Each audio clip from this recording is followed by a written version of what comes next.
Regardez bien ces images, elles vont faire le tour du monde. Ces rats ont été nourris de maïs transgénique pendant toute leur vie. Les tumeurs qui les affectent sont énormes.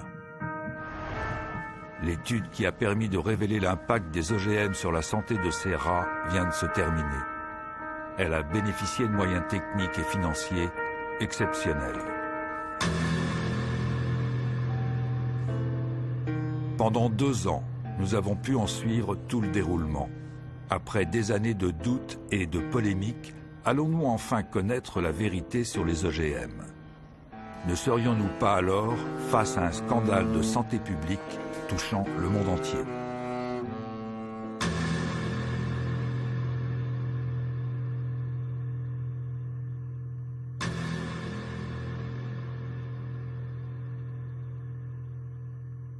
C'est la plus longue et la plus détaillée des études à ce jour sur un OGM. Et aussi, nous avons fait une autre étude en même temps. C'est sur le principal pesticide du monde, le Roundup. C'est un herbicide, il fait partie de la principale catégorie des pesticides. Les causes de mortalité en noir correspondent aux animaux qui ont de la souffrance. Autrement dit, on sait qu'ils sont morts parce qu'ils avaient des tumeurs qui dépassaient 25% du poids du corps, parce qu'ils maigrissaient de plus de 25% ou qu'ils restaient prostrés dans leur cage ou qu'ils avaient des hémorragies graves, avec un phénomène qui est 3 à 4 fois plus important pour les rats qui mangent des OGM ou des OGM au Roundup pour certaines doses. C'est terrible de disposer d'études de ce genre et de laisser continuer à faire les choses comme on est en train de les faire. Ben oui. Ça, c'est le premier point, parce que c'est quand même terrifiant. Donc, toute l'urgence qu'il y a à publier. À publier. Oui, oui.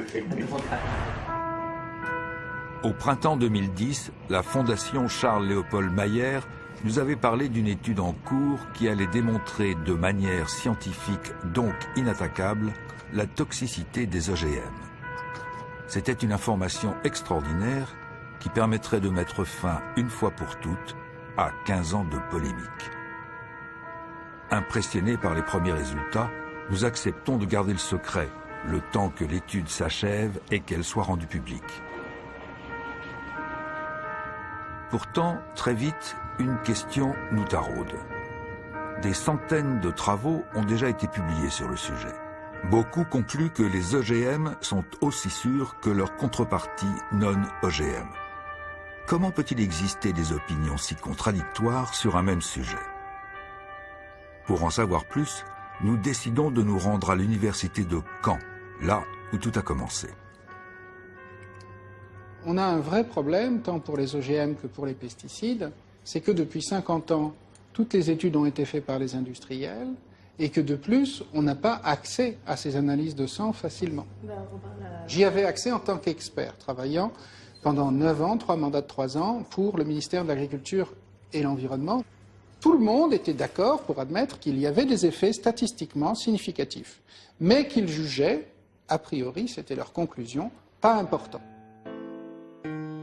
Professeur en biologie moléculaire, Gilles-Éric Serralini a siégé entre 1998 et 2007 à la CGB, la commission du génie biomoléculaire chargée d'évaluer les OGM en France. Très vite, il s'insurge contre l'absence de discussion au sein de la commission et souhaite que la communauté scientifique puisse participer au débat. Mais il se heurte à la culture du secret, imposée tant par les industriels que par le gouvernement. Persuadé qu'il faut rétablir un minimum de transparence dans les processus d'évaluation, il fonde en 1998 le CRIGEN avec Corinne Lepage. Nous nous rendons compte que la commission du génie biomoléculaire, qui publiait régulièrement non seulement ses décisions mais ses procès-verbaux, ne publie plus ses procès-verbaux. Je saisis donc la commission d'accès aux documents administratifs pour demander la communication. La CADA me dit, vous avez entièrement raison, c'est un document communicable. Sauf ce qui est couvert par le secret industriel. Le secret industriel ne peut pas être opposé aux études qui concernent la santé et l'environnement. Bien.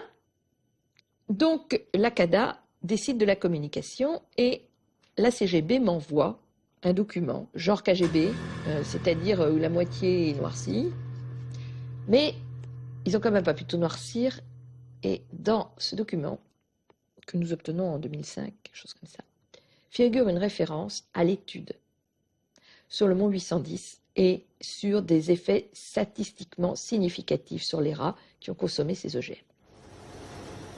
Ainsi, les études de Monsanto avaient bien relevé des anomalies chez les rats ayant consommé son maïs. Mais elles avaient été sciemment ignorées au prétexte qu'elles n'étaient pas toxicologiquement significatives. Eh bien, ça n'a pas d'effet pathologique parce que tout ceci repose sur deux idées qui sont admises par la communauté scientifique aujourd'hui, qui sont les suivants. Premièrement, pour que les résultats soient pathologiquement significatif, il faut une évolution parallèle des mâles et des femelles. S'il n'y a pas cette évolution parallèle, ce n'est pas pris en compte. Or, pour nos rats et nos rattes, sur le poids, par exemple, des animaux, les rattes ont grossi, les rats ont maigri.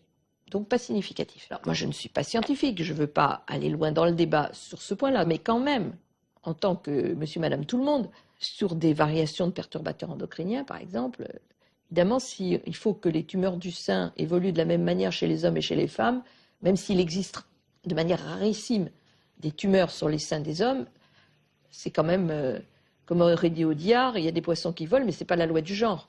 Il est très grave d'avoir une sous-interprétation de ces effets, et j'ai peur que ça ne soit encore plus grave que ce que je dis, parce que Monsanto a admis que ces critères laxistes qui consistaient à dire bah non, c'est pas la même chose chez mâle et femelle, donc c'est pas grave, il l'avait appliqué depuis 50 ans pour les pesticides, les médicaments et d'autres produits industriels. Mais que savons-nous au juste sur les OGM? Pas grand-chose en fait. Nous raisonnons tous au son des prises de position, des catastrophes annoncées, restant sensibles aussi bien aux rapports officiels rassurants qu'aux images des faucheurs arrachant des pieds de maïs OGM. Qui croire alors? Une chose est sûre. Un débat apaisé semble impossible entre partisans et opposants à cette technologie. Plusieurs affaires de santé récentes ont jeté un profond doute sur la probité des études officielles et du monde des experts. Quand pourrons-nous bénéficier d'une étude qui permettrait de mettre fin à nos incertitudes sur les OGM? C'est très exactement ce qu'ont entrepris depuis 2009 Gilles-Éric Séralini et son équipe, avec le soutien de la Fondation Charles-Léopold Mayer, du CRIGEN et du CERES.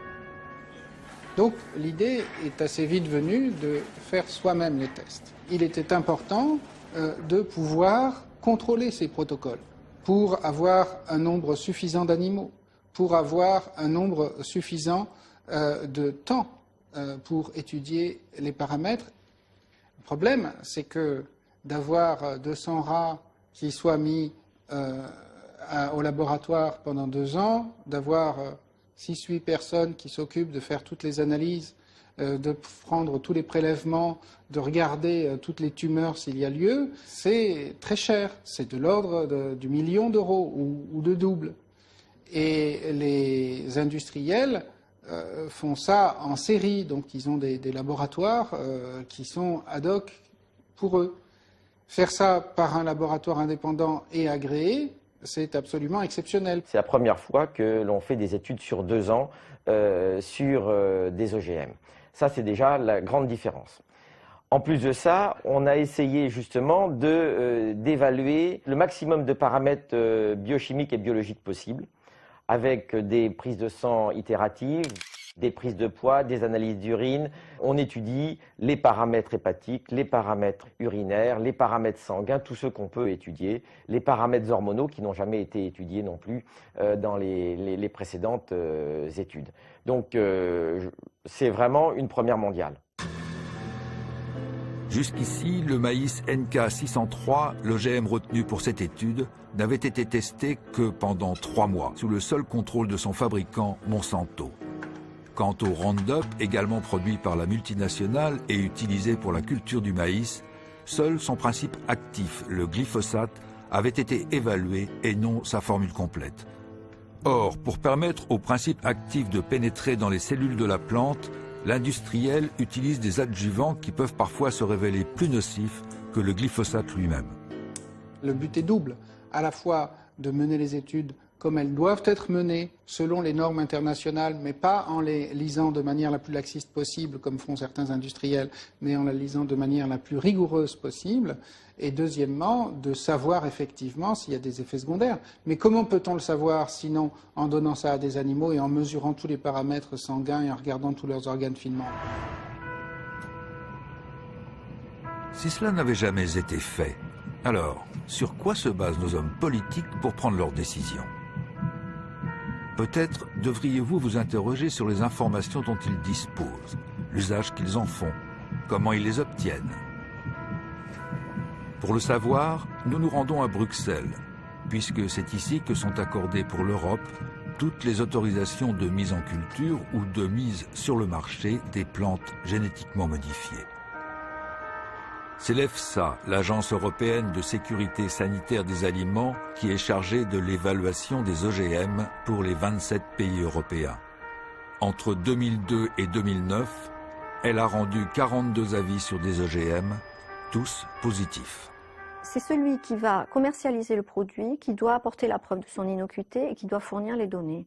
C'est lui qui supporte la charge financière de produire les études et les données et c'est pas le contribuable, donc la ressource budgétaire publique qui le fait. Ça ne veut pas dire que l'EFSA prend les données pour solde de tout compte et se contente entre guillemets de les bénir. C'est justement ça la valeur ajoutée de l'autorité européenne.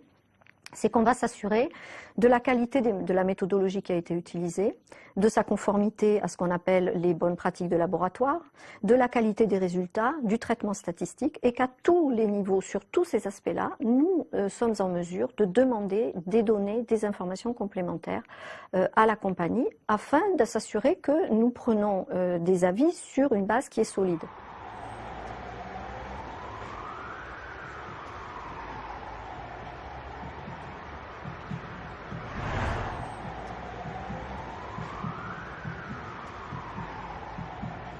Les OGM sont soumis à des tests de sécurité extrêmement sévères, qui ont été mis en place par les États membres et les institutions de la Communauté européenne depuis de nombreuses années. Et ce système d'évaluation est reconnu par tous comme le plus dur et le plus sévère au monde. La Commission et l'Agence européenne de sécurité des aliments ont dit que les produits alimentaires OGM, ceux qu'ils ont évalués et approuvés, étaient aussi sûrs, voire plus sûrs, que les produits conventionnels. Une anecdote à ce propos. Si vous soumettiez du café, une tasse habituelle de café ou des grains de café à ces tests d'évaluation, eh bien de nos jours, le café serait interdit à cause des toxines naturelles qu'il contient. Ça ne veut pas dire que le café soit mauvais pour nous, mais il contient des toxines naturelles. Plus important encore, depuis environ 15-16 ans, on consomme dans le monde entier et aussi en Europe des produits génétiquement modifiés. Et à ce jour, nous n'avons eu à déplorer aucune intoxication, aucune mort, ni quoi que ce soit de cet ordre. Si vous demandez aujourd'hui au public, n'importe qui, si lui-même ou dans ses proches, autrement dit dans ceux qu'il aime, il y a eu un cancer, une maladie nerveuse, une maladie immunitaire, une allergie, une maladie de la reproduction, une maladie hormonale, tout le monde lève la main dans les salles. Ces maladies ne sont pas expliquées par la médecine courante, par une recrudescence de nouveaux virus ou bactéries, ne sont pas expliquées par la génétique, parce que ça a explosé en 50 ans, y compris la descente de la quantité et de la qualité du sperme dans l'espèce humaine, et en 50 ans, la génétique humaine n'a pas franchement changé. Et donc, il reste les problèmes environnementaux, la consommation, la qualité de l'air, de l'aliment, de l'eau. Seulement, ça se perd dans la masse, parce que quel médecin pourra vous dire « Vous avez un cancer de la prostate, monsieur, vous avez un cancer du sein, madame, voilà, il est dû à tel et tel facteur. » Donc, on a une espèce de coussin toxique, d'incertitude qui règne sur l'ensemble. Et moi, je dis que l'évaluation de ces produits, dont les OGM, encore une fois, ne sont qu'un dernier symbole, est mensongère parce qu'elle a été organisée de cette manière problématique et parce que ce sont les entreprises qui font les tests et parce qu'ils sont sous-interprétés systématiquement, parce qu'il n'y a pas de transparence dans cette façon de faire-là. Sans doute serait-il utile à ce stade de savoir à quoi servent les OGM. C'est le plus souvent une plante qui a été conçue soit pour produire son propre insecticide, soit pour être tolérante à un herbicide qu'elle pourra recevoir à dose massive sans mourir. On comprend bien l'intérêt pour l'agriculteur. Il pourra par exemple épandre du Roundup sur son champ, toutes les mauvaises herbes disparaîtront, seul restera l'OGM cultivé. On comprend moins l'intérêt pour le consommateur qui risque lui d'avaler un produit devenu une véritable éponge à pesticides. D'où l'importance de pouvoir évaluer l'OGM lui-même, l'OGM et les résidus qu'il contient, et le pesticide seul.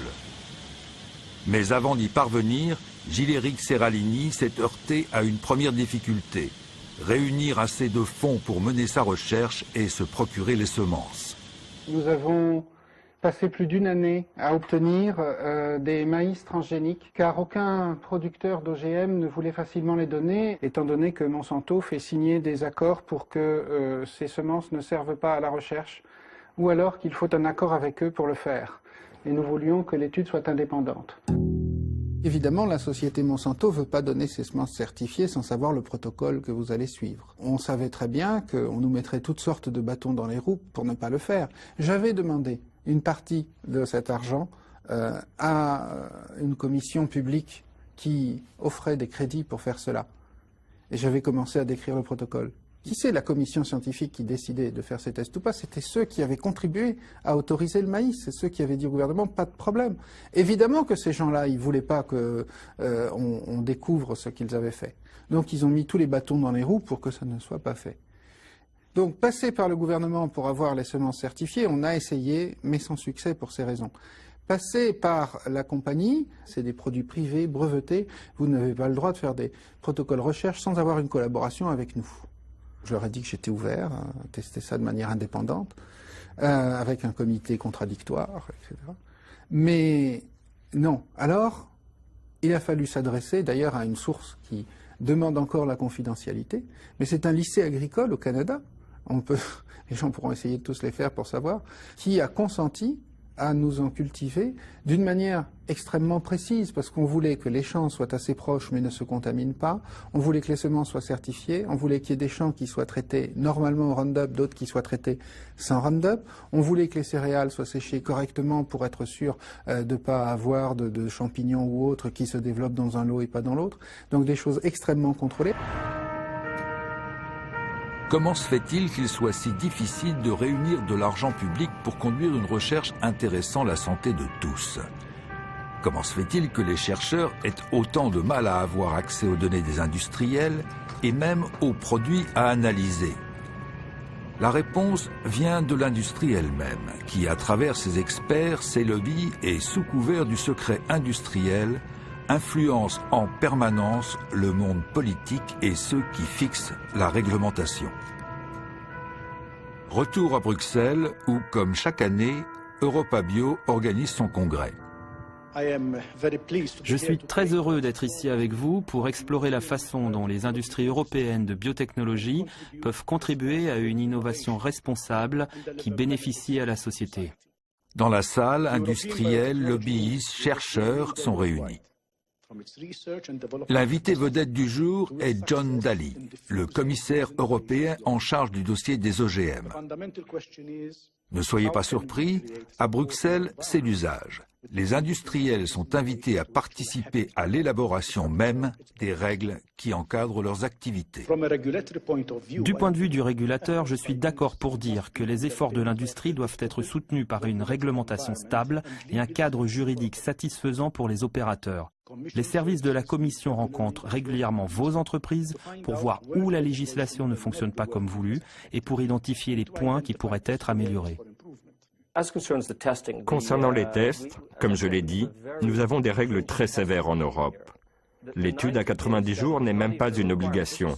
C'est quelque chose que les compagnies de biotechnologie font volontairement. Il n'y a aucune raison d'augmenter cette durée, parce que des scientifiques indépendants de grandes universités à travers la France, l'Allemagne et le Royaume-Uni ont dit qu'il n'y avait aucune raison de le faire. Donc l'approche d'évaluation des risques sur les organismes génétiquement modifiés est un peu différente de celle de l'évaluation d'un produit chimique seul. Elle consiste en première approche, a demandé à ce qu'on fasse une comparaison entre la plante modifiée et ce qu'on appelle un comparateur, c'est-à-dire une plante de référence qui est une plante traditionnelle, cultivée conventionnellement. Et de voir les différences en particulier, pour prendre un exemple, les différences de composition. Et de voir si, par exemple, il va y avoir un composant qui est en plus grande quantité dans cet OGM que dans la plante conventionnelle. Et à partir de là, de dérouler tout un raisonnement scientifique qui peut conduire, le cas échéant, l'EFSA ne l'a jamais exclu, et d'ailleurs nous l'avons demandé dans certains cas, qui peut conduire à demander une étude de toxicologie, une ou des études toxicologiques sur des animaux. Ce principe fait que si l'on ne voit pas de différence majeure dans la composition des deux plantes, mis à part bien sûr la protéine fabriquée par le gène inséré, on déclare ces plantes substantiellement équivalentes. Et l'hypothèse est que si elles sont substantiellement équivalentes, leurs effets sur la santé le seront également. Or, on sait très bien que de très faibles différences dans la composition d'un produit peuvent avoir des impacts majeurs. Ce principe, adopté sous la pression des industriels, a été repris par toutes les agences sanitaires à travers le monde. Un maïs restant toujours un maïs, c'est le moyen le plus simple qu'ont trouvé de nombreux industriels pour éviter d'avoir à faire des tests longs, coûteux et dont ils ne sont jamais sûrs de maîtriser totalement les résultats.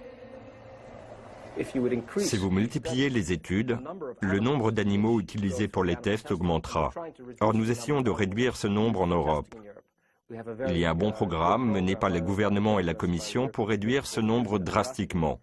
Le nombre d'animaux pourrait être quadruplé sans qu'on en tire aucun bénéfice, ni pour le consommateur, ni pour la sécurité sanitaire.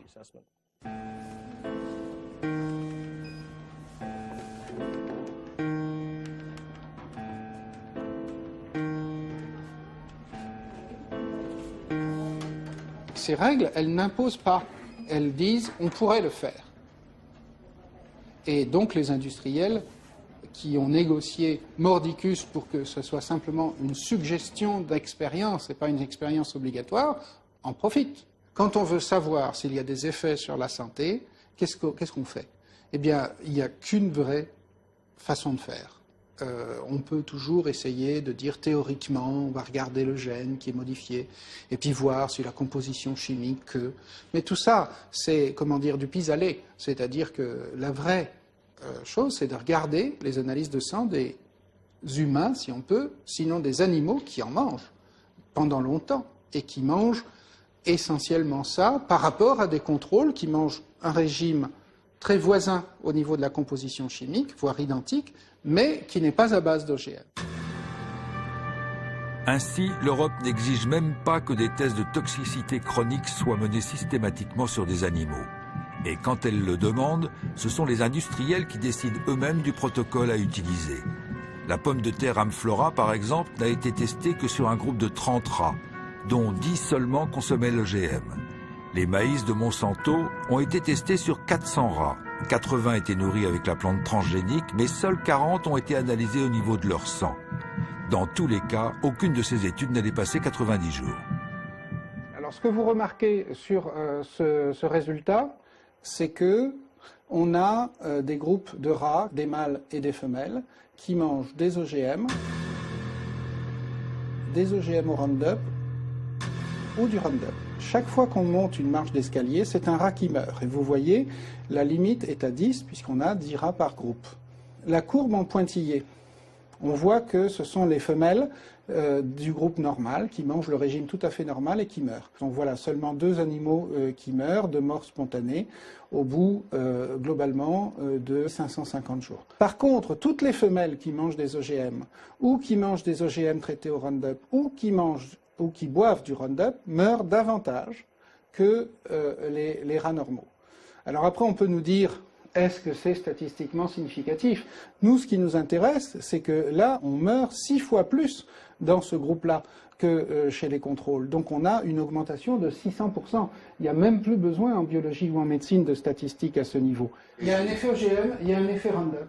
Oui, mais pas d'effet synergique. Il n'y a pas d'effet synergique. En tout cas, pas tout au moins dans cette étude. Ouais. Parce qu'après, ça peut dépendre de l'effet additif. L'effet additif. Alors là, on parle de la mortalité. Hein. On va voir que c'est différent pour les tumeurs, c'est différent pour les paramètres biochimiques. Mais pour la mortalité, c'est ainsi. Vous voyez que là, par exemple, on meurt avec des OGM à une certaine dose.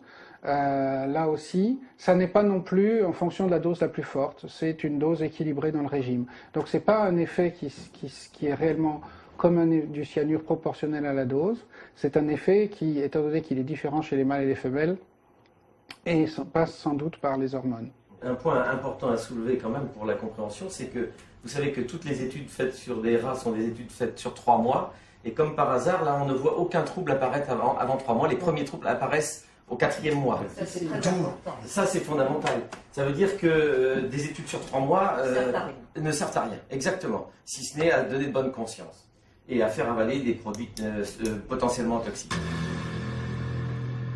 Ce qu'écrit l'EFSA exactement, c'est que 80%, 75 à 80% des effets qu'on voit à 6 mois ou 2 ans, rétrospectivement, on peut en trouver les premiers signes à 3 mois. Les industriels se servent de cet argument pour dire « faisons bien les tests à court terme à 3 mois et ça suffira ». Sauf que, primo, ils ne font pas bien les tests à 3 mois et souvent ça manque.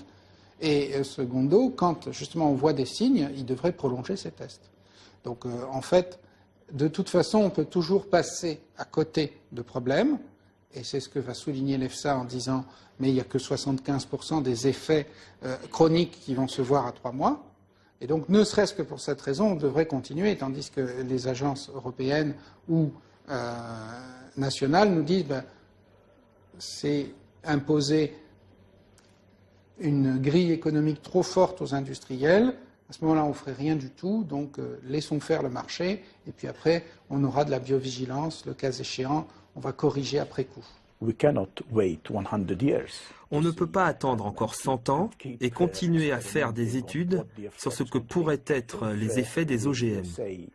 Si nous disons « nous ne cultivons pas d'OGM en Europe », alors il sera très difficile de dire comment nous pouvons analyser les effets des OGM sur le long terme. Donc, nous sommes devant le fameux syndrome de l'œuf et de la poule. Qu'est-ce que vous faites en premier ? Donc, je crois qu'il faut rester très vigilant sur notre évaluation des OGM. Et je crois aussi que nous devons prendre en considération toutes les données disponibles, pas seulement pour mettre en place un système de surveillance très strict qui nous permettra de déterminer, au cas où quelque chose se passe sur le terrain, comment réagir immédiatement, mais aussi pour nous permettre de faire avancer la science et continuer à récolter des informations sur ce qui se passe exactement dans le domaine des OGM. Avant Gilles-Éric Seralini, d'autres chercheurs comme Pusztai en Grande-Bretagne ou Velimorov en Autriche avaient tenté d'étudier l'éventuelle toxicité des OGM sur la santé. 90 jours, ce n'est pas suffisant. On sait maintenant que des doses de produits au long cours, et en particulier pour tout ce qui est perturbateurs endocriniens et pour tout ce qui est cancérigène, ça demande des années. On sait très bien que le contact avec un produit, par exemple chez l'homme, cancérigène à 20 ans, va produire un cancer 20, 30 ou 40 ans plus tard. Donc ce laps de temps, sur 3 mois, sur des rats sains, n'est pas naturellement n'est pas étudié. Et il faut des études vie entière sur les rats. Et ces rats de laboratoire vivent 2 ans, 2 ans et demi à peu près. Mais les travaux de Pusztai et Velimorov ont été rejetés par les agences de sécurité sanitaire au prétexte que le protocole utilisé contenait des failles méthodologiques. Pour se prémunir contre de telles réactions, l'équipe du professeur Seralini s'entoure de toutes les précautions afin d'éviter qu'un biais ne vienne fausser ses résultats. Dans ce laboratoire, tout est contrôlé. La température, la luminosité, l'équilibre du régime alimentaire des rats. La présence d'une caméra est exceptionnelle.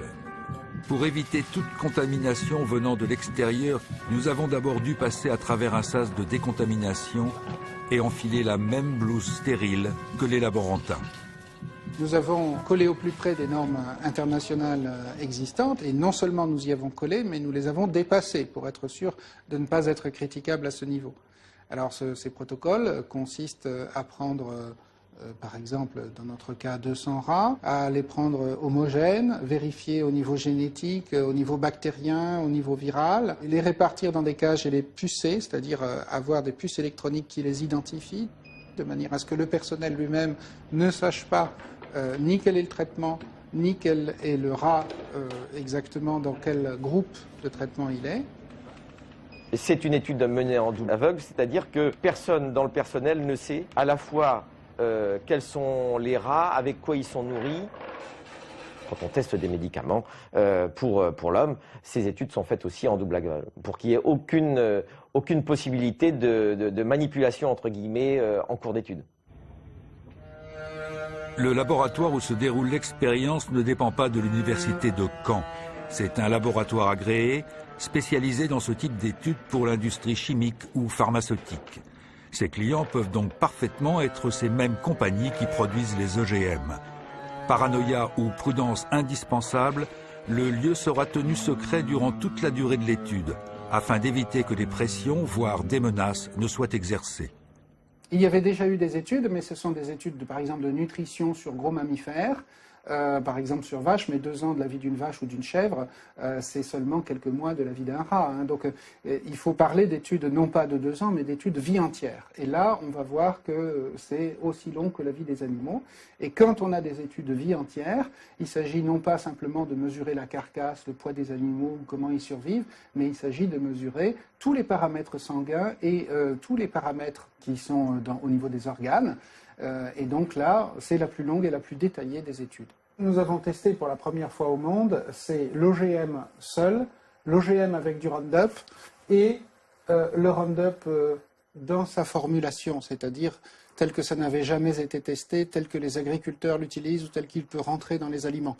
Alors pourquoi ça n'avait jamais été testé? Parce que les compagnies, elles faisaient leurs tests soit avec l'OGM traité au Roundup, comme il se doit, et donc on ne pouvait pas différencier l'effet OGM de l'effet Roundup, soit elles faisaient, sans le préciser, le test sur l'OGM. Il n'y avait pas vraiment de standard à ce niveau. Donc ce que nous avons décidé de faire, c'est enfin tordre le cou à la question, est-ce dû à l'OGM ou est-ce dû aux pesticides? Alors que pendant plus de 10 ans, les commissions nationales ne se préoccupaient pas de l'effet pesticide. Donc pour prévenir ces questions, on a pris l'OGM qui représente le maïs, plante la plus cultivée en Europe au niveau des OGM, et le caractère tolérance au Roundup qui correspond à 80% des OGM du monde. Donc à la fois la plante la plus cultivée en Europe en tant qu'OGM et en même temps le caractère le plus importé au monde, la tolérance au Roundup. Et puis on a mis le Roundup tout seul, alors à 3 doses. Première dose, la dose qu'on reçoit dans l'eau du robinet quand elle est contaminée, quand au printemps ou à l'été on va désherber les champs ou les jardins. Deuxièmement, la dose qui est présente dans les OGM, qui est beaucoup plus, qui peut être jusqu'à 100 fois plus, et qui va être là absorbée par la plante quand on fait de l'OGM. Et puis la troisième dose, c'est la moitié de ce que va recevoir l'agriculteur quand il va épandre. Nous avons fait des études sur 2 ans, mais qui ne sont pas des études de cancérogénèse. Les études de cancérogénèse sont normalement faites sur des groupes de 50 rats. Mais il n'y avait aucune raison d'émettre l'hypothèse que ce maïs était cancérogène. Toute la communauté internationale ne le pensait pas. Et donc nous ne pouvions pas faire un protocole comme si nous étudions un produit cancérogène, comme si on étudiait les effets du tabac ou de l'amiante. 200 rats donc, répartis en groupes de 10 rats. Mais pourquoi des groupes de 10 rats au juste? L'Agence française de sécurité sanitaire des aliments considère aujourd'hui qu'il faudrait utiliser des groupes d'au moins 20 animaux pour écarter avec certitude la possibilité de confondre un effet dû au hasard, au fait qu'un rat n'est jamais identique à un autre, avec un éventuel effet OGM. Premier constat, bien que préconisant des groupes de 20 rats, l'agence n'est jamais revenue sur ses avis antérieurs favorables aux OGM. Des OGM pourtant testés sur des groupes de 10 animaux seulement. Autre constat, à ce jour, la réglementation, qu'elle soit française ou internationale, n'impose toujours pas aux industriels d'augmenter la taille de ces groupes tests. En fait, il n'y a pas de test réglementaire au niveau international qui soit établi. Ça a même été finalement un luxe pour Monsanto de faire ces tests sur rats avec 2 doses de 90 jours. Et ils ont fait le minimum du minimum, c'est-à-dire le minimum possible. Quand moi j'ai demandé, j'étais alors sous le secret de la confidentialité pendant 9 ans, avec comme président de la commission Marc Fellous. Il me disait, mais non, mais c'est pas la peine d'aller plus loin, parce que vous comprenez, alors il y a en fait 3 arguments. Le premier, c'est, pauvre petit rat, on va sacrifier des rats pour rien. Alors, pourquoi le premier argument est idiot? Parce que qui c'est qui va dire qu'il vaut mieux sacrifier des enfants que des rats? Enfin, je veux dire, c'est criminel. Donc, il vaut mieux tester ça sur des rats. Deuxième argument, mais vous comprenez, de toute façon, on va faire de la surveillance après coup. Non, mais c'est se foutre de la gueule du monde, excusez-moi de l'expression, étant donné qu'il n'y a pas de traçabilité et qu'il n'y a pas d'épidémiologie. Dites-moi un seul registre dans le monde où on surveille ce qu'ont mangé les gens, OGM ou pas, et où on puisse rapprocher ça à une maladie. Vous savez que sur le continent nord-américain et sud-américain, il n'y a aucun étiquetage des OGM. Troisième argument, c'est de dire on n'est pas exposé à tout cela vie entière. Or, ça fait maintenant 15 ans que chacun mange des OGM tolérants au Roundup. À la demande des opposants, à la demande du public, il y a eu un très grand nombre d'analyses de toxicologie. Un très grand nombre. Le professeur Fellous fait partie de ces experts qui, après avoir eu à évaluer les OGM, en encouragent aujourd'hui l'usage. Classiquement, lorsque les autorités choisissent les scientifiques pour siéger dans les commissions, elles cherchent en général à nommer des spécialistes. Or, qui connaît mieux les OGM que ceux qui ont travaillé dans la recherche sur les biotechnologies et donc d'une manière directe ou indirecte avec les entreprises qui les ont développées. Mais les opposants disent oui, mais attention, moi j'ai fait une analyse plus sophistiquée et je vois une différence. Moi personnellement, ma vision des choses, mais peut-être que je peux me tromper, mais ma vision des choses, si aujourd'hui avec les tests statistiques on ne voit rien, on peut dire si on ne voit rien, mais comme on n'est jamais sûr des résultats à long terme à faible dose, on autorise sur l'alimentation sur le bétail et on regarde à long cours, sur 10 ans. Parce que ce que voudraient faire les anti-OGM, c'est on interdit, on fait des tests sur 10 ans, sur 5 ans, sur 4 ans, sur 10 ans. Mais c'est un travail énorme,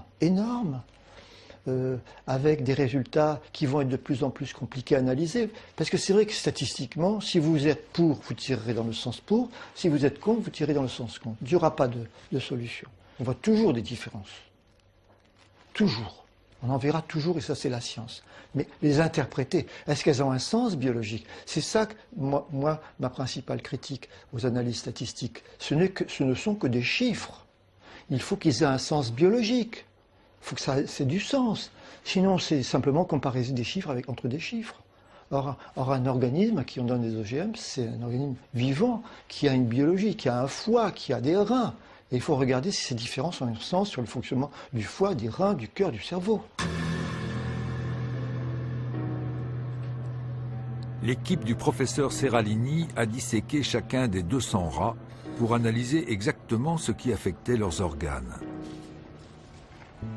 Le but, tenter de comprendre comment chacun des 3 régimes, OGM, OGM et Roundup et Roundup seul, pouvait agir sur le métabolisme des animaux, particulièrement en ce qui concerne l'apparition de tumeurs qui, sans surprise, ne se développent seulement qu'après le 3e mois. Alors, le nombre de tumeurs palpables, bien visibles, qui apparaissent chez les animaux au cours de l'expérience sont représentés sur cette figure. Donc là, on a les rats qui ne reçoivent que des OGM face à ceux qui mangent une nourriture normale. Vous voyez qu'il y a très peu de mâles qui ont des tumeurs. Ils sont plus résistants pendant la durée du traitement. Donc, ce que nous remarquons sur ces figures, c'est que chaque fois qu'on monte une marche d'escalier, ce sont des grosses tumeurs qui font au moins 17 mm sur 17 mm, ce qui veut dire que pour le rat, pour montrer des photos, c'est énorme, hein, ça peut être l'équivalent d'une tumeur grosse comme ça chez l'homme, énorme. il se trouve qu'on a identifié chacune de ces tumeurs, et 94% des tumeurs sont des tumeurs dites mammaires, c'est-à-dire ce qui correspondrait à des tumeurs du sein chez la femelle. Donc là, il y a des tumeurs du rein chez les mâles, mais il y a aussi des tumeurs mammaires, ce qui est assez exceptionnel chez les mâles. Ça laisse soupçonner un effet hormonal. Et d'ailleurs, qui n'est pas dose dépendant. Le cancer, 60% des cancers du sein, en fait, dépendent de perturbations hormonales. Donc, en règle générale, les rats sont plus malades et il y a plus de problèmes au niveau hépatodigestif pour les mâles et des inflammations rénales en nombre, plus graves chez les rats traités aux OGM ou traités au Roundup ou aux OGM et Roundup. Et puis, chez les femelles, c'est, comme on l'a vu, les tumeurs mammaires qui ressortent, jusqu'à 20 problèmes sur 10 rats et là, 16 tumeurs sur 10 rats. Par contre, ce qu'on voit, c'est que l'effet n'est pas proportionnel à la dose, comme si déjà, avec la plus petite dose d'OGM, on avait saturé le système. Peut-être que quand on met une certaine quantité d'un métabolite, ça va activer un mécanisme toxique, et que quand on en met plus, ça active un mécanisme de détoxification de l'organisme qui n'était pas activé avant. Donc le phénomène est plus complexe que ce qu'on pourrait croire. En tout cas, on ne peut pas jeter ça à la poubelle parce que, soi-disant, il n'y a pas de proportionnalité des effets. La mortalité, c'est une chose, mais encore une fois, il faut avoir une vision globale sur l'ensemble des résultats. Mais pourquoi a-t-il fallu attendre si longtemps pour qu'une telle étude soit réalisée ? L'expérience du professeur Seralini ne doit-elle pas nous inciter à remettre en question les paradigmes sur lesquels s'appuie le génie génétique ? À nous interroger sur une science avide de débouchés techniques rapides, une science qui ne semblerait plus chercher la vérité, mais bien vouloir imposer la sienne, sans réfléchir au bouleversement qu'elle peut provoquer. D'ailleurs, ceux qui questionnent ces paradigmes dominants, comme Gilles-Éric Seralini, sont invariablement taxés d'obscurantisme. Accusé par le professeur Fellouz d'être un marchand de peur, il a défendu son honneur lors d'un procès en diffamation qu'il a gagné. On a en face de nous des opposants qui ne s'opposent pas aux données scientifiques, à la science, ils s'opposent à autre chose. Ce que j'appellerais, ce que je vous ai dit, de l'idéologie. Et là, la science, elle n'a pas son mot à dire là-dedans. On n'en parle pas. On n'est pas au même niveau de débat. Moi, je ne comprenais pas. Je venais de mon laboratoire où j'avais une certaine démarche scientifique. Je ne comprenais pas qu'il y avait des experts qui nous disaient non, 1 mois, ça ne suffit pas. Il nous faut 2 mois. Non, 2 mois, ça ne suffit pas. Oh, 3 mois. Non, 3 mois, ça ne suffit pas. Alors, c'était une course en avant. En fait, j'avais bien réalisé que ce n'était pas tellement le nombre de mois, c'est plus le... Mais qu'ils le disent. Qu'ils le disent, au moins les choses sont claires. On est en débat de société. On est en débat de société. Quelle société on veut aujourd'hui ?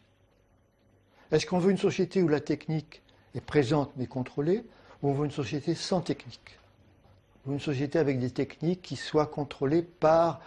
c'est un peu ce qui passait à la Révolution, des comités citoyens. Voilà. C'est les comités citoyens qui décident de tout. C'est une drôle de façon de présenter les choses. Moi, je pense que la recherche est au service de la société. Et que donc, il n'y a pas de raison que ce ne soit pas la société qui indique aux chercheurs dans quelle direction. Alors évidemment, il y a malgré tout, et ça, pour moi qui suis scientifique de formation, la recherche, c'est aussi comme l'art, on ne sait pas ce qu'on va trouver, on ne peut pas s'interdire d'avancer dans le domaine de la connaissance. Mais, encore une fois, créer des OGM, est-ce que c'est de la recherche ? Aller mettre des OGM dans des champs et mesurer simplement un transfert de gènes, est-ce que véritablement c'est de la recherche ? Est-ce qu'il y a d'autres types de recherche plus utiles ? Et qui doit le décider si ce n'est pas la société ? Quand on fabrique un OGM, ce n'est pas une recherche fondamentale. Bon, et moi je ne suis pas contre la recherche sur le principe des OGM, mais ça se fait dans des labos la recherche, ça ne se fait pas dans les champs. Et on est très loin de connaître assez de choses sur les plantes transgéniques pour s'autoriser à les disséminer dans la nature. Tout ça, ça doit se réfléchir à l'avance. Et quand on voit que la plante elle-même, la plante transgénique, n'a pas d'intérêt pour les populations, pourquoi courir un risque pareil ? Les pro-OGM présentent les biotechnologies comme un prolongement des techniques classiques d'amélioration des plantes. À les entendre, ils ne feraient rien d'autre que ce qu'ont fait avant eux les paysans. Cette technologie serait juste un moyen plus efficace et plus rapide d'obtenir le même résultat. De surcroît, elle permettrait de résoudre le problème de la faim dans le monde en apportant aux paysans des semences mieux adaptées au climat ou permettant d'obtenir de meilleurs rendements. Sauf que ce ne sont que de belles promesses qui n'ont toujours pas d'existence réelle dans les champs. 80% des OGM cultivés à travers le monde ne servent en effet qu'à produire ou tolérer un pesticide. Les semenciers, jusqu'à il y a une vingtaine ou une trentaine d'années, se contentaient, entre guillemets, je caricature un peu, d'accélérer des processus qui auraient pu se passer naturellement en effectivement faisant des croisements et en sélectionnant les meilleurs résultats. Maintenant, on en est arrivé à faire du mécano de gènes, en prenant un gène par-ci par-là et en construisant en quelque sorte ces nouveaux organismes. C'est pour moi radicalement nouveau parce qu'on casse d'une certaine façon la barrière d'espèce. Mais c'est pas seulement la barrière d'espèce, c'est de bricoler directement à l'intérieur du génome sans avoir idée des conséquences. Les Antilles aiment bien utiliser les ressorts de la pensée magique et ils vont vous dire on a transféré un gène de scorpion dans un soja, dans un maïs. C'est scandaleux, c'est horrible quoi, d'avoir fait une chose pareille. Alors qu'en fait, qu'est-ce qu'on a été prendre sur le plan biologique? C'est qu'on a été prendre une information simplement chez tel ou tel organisme pour transférer cette information dans une plante, information qu'elle n'avait pas. On sait maintenant que tout ça ne tient pas la route du tout. On a maintenant les preuves expérimentales, je veux dire, un gène ne donne pas une protéine, qui n'a pas qu'une fonction, qui n'a même pas qu'une forme, toute l'information n'est pas transmise par l'ADN, il ne reste absolument rien des bases. Et normalement on se dit, si on était dans de la science, quand vous n'avez plus rien des bases, le reste tombe. Et on reprend les choses à zéro, et on se remet à réfléchir. Le problème clé qui est caché aux populations, c'est qu'en fait, la science n'est pas compétente dans la plupart des technologies qu'elle impose et qu'elle dissémine à toute vitesse avant d'avoir fait le tour du problème, le tour scientifique du problème. Donc il y a plein de choses qu'on ne sait pas en génétique. C'est pas parce qu'on a fait l'analyse de l'ADN de telle bête, de telle plante qu'on a compris. On comprend à peu près rien. On constate. Et on constate certaines choses, mais il s'en ajoute d'autres. Donc un peu de modestie. Et il faudrait quand même, dans cette humilité, reconnaître qu'il est trop tôt pour balancer des produits tels que les plantes transgéniques dans la nature, parce qu'on ne sait pas bien. L'étude du professeur Seralini nous réserve une dernière surprise. Et celle-là est de taille. Alors que l'on pouvait soupçonner que la surmortalité des rats serait principalement due aux pesticides associés au maïs, il semblerait que l'étude ait mis en évidence pour la première fois au monde un effet dû à la transgénèse elle-même. C'est-à-dire que le seul fait d'intervenir sur le génome de la plante pour le modifier pourrait avoir des conséquences que personne jusque-là n'avait prévues. De quoi remettre en cause toutes les conceptions scientifiques ayant conduit à l'invention des OGM. On n'avait jamais testé le Roundup lui-même pendant 2 ans. Ceci dit, le Roundup dans nos études cellulaires montrait que les cellules de foie, d'embryon, de rein, de placenta, de cordon ombilical mouraient beaucoup plus vite. Donc on pouvait penser que ça donnait une toxicité sur l'organisme. Donc effectivement, je m'attendais à ce qu'il y ait cette surmortalité. Par contre, je ne pensais pas que l'OGM en lui-même avait un effet toxique. Je ne le comprenais pas, cet effet-là, et je le comprends toujours pas bien, donc je n'avais pas cette hypothèse. Cependant, je voulais pouvoir différencier l'effet OGM de l'effet OGM et Roundup. Donc là, on peut dire que globalement, on a cette surmortalité OGM et Roundup. Mais ma plus grande surprise, ça a été de constater cette surmortalité pour l'OGM tout seul, sans Roundup. C'est-à-dire que les OGM faisaient mourir plus vite et plus fort les femelles, et même certains mâles que le régime contrôle. Et donc, il y a là un effet qui peut être dû soit au gène de l'OGM qui s'est mal inséré dans la plante et qui a perturbé le reste, soit un effet métabolique secondaire. Chaque gène agit dans au moins une cinquantaine d'effets. Donc on n'a pas une relation univoque, on est dans un monde complexe et chaotique où un battement d'aile de papillon peut créer une tornade derrière de l'autre côté de la planète ou de l'autre côté de l'organisme. Et donc, le système est un système dit complexe, tout simplement parce qu'il n'y a pas de relation entre un gène et son effet. Ça veut dire qu'une modification d'une céréale ou d'un maïs OGM, en fonction des gènes insérés pour le transformer en OGM, peut avoir des résultats différents. C'est-à-dire que ce n'est pas parce que cet OGM-là a cet effet-là que tous en auront, et il y en a peut-être qui en ont bien plus d'effets. Ce qui est ça, c'est quand même marquant, c'est que c'est cet OGM que mangent les Américains, voilà. Et cet OGM que nous importons et que les agences européennes, y compris françaises, ont autorisé à l'importation et à la contamination de l'alimentation. Aujourd'hui, seuls 2 OGM, un maïs et une pomme de terre, sont cultivés dans quelques pays européens. Ce qui n'empêche pas 27 millions de tonnes de soja transgénique d'entrer chaque année dans les ports européens. Ce soja sert à nourrir nos animaux de boucherie, mais il entre aussi dans la composition de nombreux produits alimentaires. Nous, ce que nous voulons avec cette étude, c'est que, il y ait un moratoire parce que c'est assez grave pour dire, écoutez, on ne va pas manger ça sans le savoir. Et le problème, c'est qu'on a importé tout et n'importe quoi, ou qu'on a cultivé tout et n'importe quoi aux États-Unis. Et 2, que d'autres études soient refaites et qu'on oblige tous les producteurs d'OGM à refaire ce type d'études avant d'exercer leur commerce. Un moratoire suspendant la culture des OGM a été adopté par la plupart des pays européens, dont la France. Au vu des résultats de l'étude du CRIGEN, il serait peut-être temps de l'étendre à tous les OGM agricoles alimentaires. Pour établir une vérité définitive en science, il faut des équipes, du temps, des moyens. Trop cher, trop long, diront certains. Mais en acceptant ce prix, est-ce que nous n'aurions pas pu éviter des scandales sanitaires récents ? Alors, les OGM vont-ils provoquer un nouveau scénario catastrophe? C'est à l'évidence un risque que l'on ne peut courir et dans l'attente de certitudes scientifiques, il faut employer le fameux principe de précaution dont on parle si souvent et que l'on applique si peu.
Regardez bien ces images, elles vont faire le tour du monde.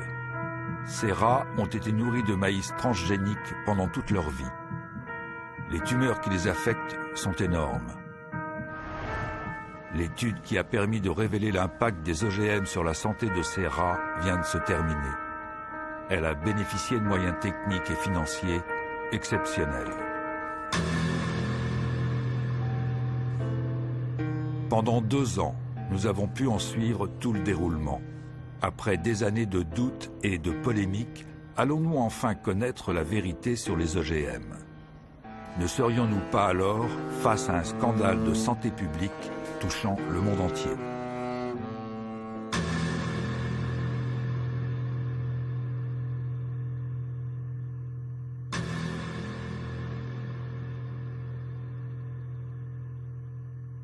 C'est la plus longue et la plus détaillée des études à ce jour sur un OGM. Et aussi, nous avons fait une autre étude en même temps.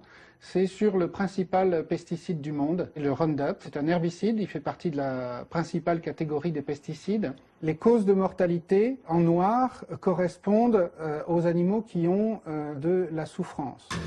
Ukrainien, par exemple, évidemment, il faut que les tumeurs du sein évoluent de la même manière chez les hommes et chez les femmes, même s'il existe de manière rarissime des tumeurs sur les seins des hommes, c'est quand même, comme aurait dit Audiard, il y a des poissons qui volent, mais ce n'est pas la loi du genre. il est très grave d'avoir une sous-interprétation de ces effets, et j'ai peur que ça ne soit encore plus grave que ce que je dis, parce que Monsanto a admis que ces critères laxistes qui consistaient à dire bah non, c'est pas la même chose chez mâle et femelle, donc c'est pas grave, il l'avait appliqué depuis 50 ans pour les pesticides, les médicaments et d'autres produits industriels. Mais que savons-nous au juste sur les OGM? Pas grand-chose en fait.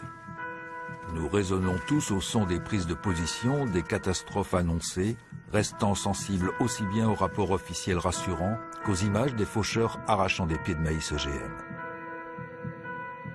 Qui croire alors? Une chose est sûre, un débat apaisé semble impossible entre partisans et opposants à cette technologie. Plusieurs affaires de santé récentes ont jeté un profond doute sur la probité des études officielles et du monde des experts. Quand pourrons-nous bénéficier d'une étude qui permettrait de mettre fin à nos incertitudes sur les OGM? C'est très exactement ce qu'ont entrepris depuis 2009 Gilles-Éric Serralini et son équipe, avec le soutien de la Fondation Charles-Léopold Maillet.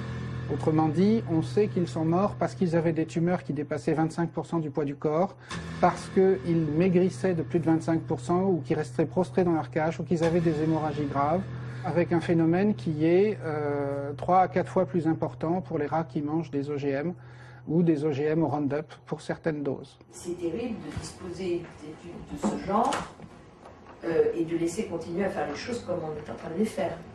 Ben oui. Ça, c'est le premier point, parce que c'est quand même terrifiant. Donc, toute l'urgence qu'il y a à publier. Oui, oui. Au printemps 2010, la Fondation Charles-Léopold Mayer nous avait parlé d'une étude en cours qui allait démontrer de manière scientifique, donc inattaquable, la toxicité des OGM. C'était une information extraordinaire qui permettrait de mettre fin, une fois pour toutes, à 15 ans de polémique. Impressionnés par les premiers résultats, nous acceptons de garder le secret, le temps que l'étude s'achève et qu'elle soit rendue publique. Pourtant, très vite, une question nous taraude. Des centaines de travaux ont déjà été publiés sur le sujet. Beaucoup concluent que les OGM sont aussi sûrs que leur contrepartie non-OGM. Comment peut-il exister des opinions si contradictoires sur un même sujet? Pour en savoir plus, nous décidons de nous rendre à l'université de Caen, là où tout a commencé. On a un vrai problème, tant pour les OGM que pour les pesticides, c'est que depuis 50 ans, toutes les études ont été faites par les industriels et que de plus, on n'a pas accès à ces analyses de sang facilement. J'y avais accès en tant qu'expert, travaillant pendant 9 ans, 3 mandats de 3 ans, pour le ministère de l'Agriculture et l'Environnement. Tout le monde était d'accord pour admettre qu'il y avait des effets statistiquement significatifs, mais qu'ils jugeaient, a priori, c'était leur conclusion, pas importants. Professeur en biologie moléculaire, Gilles-Éric Serralini a siégé entre 1998 et 2007 à la CGB, la commission du génie biomoléculaire chargée d'évaluer les OGM en France. Très vite, il s'insurge contre l'absence de discussion au sein de la commission et souhaite que la communauté scientifique puisse participer au débat. Mais il se heurte à la culture du secret, imposée tant par les industriels que par le gouvernement. Persuadé qu'il faut rétablir un minimum de transparence dans les processus d'évaluation, il fonde en 1998 le CRIGEN avec Corinne Lepage. Nous nous rendons compte que la commission du génie biomoléculaire, qui publiait régulièrement non seulement ses décisions mais ses procès-verbaux, ne publie plus ses procès-verbaux. Je saisis donc la commission d'accès aux documents administratifs pour demander la communication. La CADA me dit, vous avez entièrement raison, c'est un document communicable. Sauf ce qui est couvert par le secret industriel. Le secret industriel ne peut pas être opposé aux études qui concernent la santé et l'environnement. Bien. Donc la CADA décide de la communication et la CGB m'envoie un document, genre KGB, c'est-à-dire où la moitié est noircie, mais ils n'ont quand même pas pu tout noircir, et dans ce document, que nous obtenons en 2005, quelque chose comme ça, figure une référence à l'étude sur le Mont 810 et sur des effets statistiquement significatifs sur les rats qui ont consommé ces OGM. Ainsi, les études de Monsanto avaient bien relevé des anomalies chez les rats ayant consommé son maïs. Mais elles avaient été sciemment ignorées au prétexte qu'elles n'étaient pas toxicologiquement significatives. Eh bien, ça n'a pas d'effet pathologique parce que tout ceci repose sur deux idées qui sont admises par la communauté scientifique aujourd'hui, qui sont les suivants. Premièrement, pour que les résultats soient pathologiquement significatifs, il faut une évolution parallèle des mâles et des femelles.